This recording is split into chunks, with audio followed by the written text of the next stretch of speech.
Hello hi नमस्कार welcome कर समस्त को मोर एक न्यू मिनी भिडटी को जमी गरम हो केवल पखाड़ छड़ा मत दीपर लंच किसी भी खायापी इच्छा हो केवे घरे घरे ना बाहर पखाड़ा लंच निहाती हवा दरकार घरे हेले निज इच्छा खाए बाहर हेले जहाँ भी पखाड़ सहित साइड आइटम से खाए। तो मुझे जाइए सीआरपी पाखे गोटे ढाबाटे जो मुझे 2 टाइम से करें से खायापी मत बहुत भल लगे।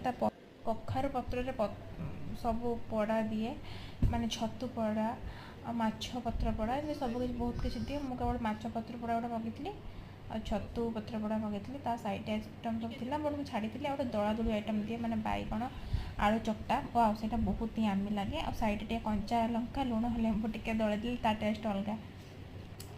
तो मु मो पखाड़ को एंजॉय कली। आपण मैंने आज लंच रे कौन खाई मत निहाती कमेंट जनबे रही टाटा लव यू ऑल।